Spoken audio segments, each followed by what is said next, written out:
મોરબી બાર એસોસિએશનની વર્ષ 2024-25ના વર્ષ માટે હોદ્દેદારોની ચૂંટણી શનિવારે યોજાઈ હતી, જેમાં યોજાયેલા કુલ 552માંથી 492 સભ્યોએ મતદાન કર્યું હતું અને મોડી સાંજે મત ગણતરી કરવામાં આવી હતી. તેનું પરિણામ જાહેર થયું છે, જેમાં પ્રમુખ તરીકે ચેતનભાઈ સોરિયા, ઉપપ્રમુખ તરીકે જીતેનભાઈ અગેચણિયા વિજેતા જાહેર કરવામાં આવ્યા છે. આ બાબતે વાત કરીએ તો મોરબી બાર એસોસિએશન ચૂંટણીમાં પ્રમુખ પદ માટે જાડેજા જીતેન્દ્રસિંહ, રાણુભા માનસેતા, પ્રાણલાલ ધનજીભાઈ પરમાર, દેવજીભાઈ બીજલભાઈ અને સોરિયા ચેતન પ્રાણજીવનભાઈ, જ્યારે ઉપપ્રમુખ પદ માટે અગેચણિયા જીતેન, દિલીપભાઈ બુખારી, રજાક મિયા, અબ્બાસ મિયા, જોશી મનીષ, બળવંતરાય અને પરમાર દેવજીભાઈ બીજલભાઈ ફોર્મ ભર્યા હતા.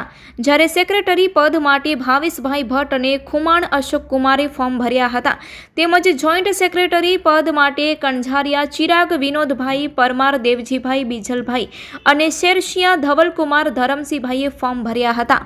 અને કારોબારી પદ માટે ગોલતર રાહુલ નવઘણ, કાટિયા પ્રદીપ, કાંતિલાલ પરમાર, કરમસિંહ ધનજીભાઈ તેમજ સંઘાણી મોનિકા, નિર્મલભાઈ અને ઝીંઝુવાડિયા કુલદીપ મહાદેવભાઈ વચ્ચે ચૂંટણી જંગ ખેલાયો હતો.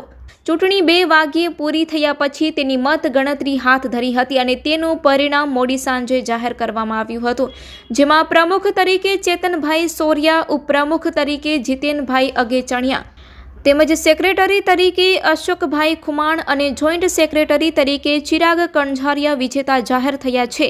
ત્યારે કારોબારી તરીકે પરમાર કરમસિંહ, સંઘાણી મોનિકા અને ગોલતર રાહુલ તેમજ મુછડિયા કમલાબેન મહિલા પ્રતિનિધિ તરીકે બિનહરીફ વરણી પામ્યા છે. Report by Shrikant Patel, Morbi.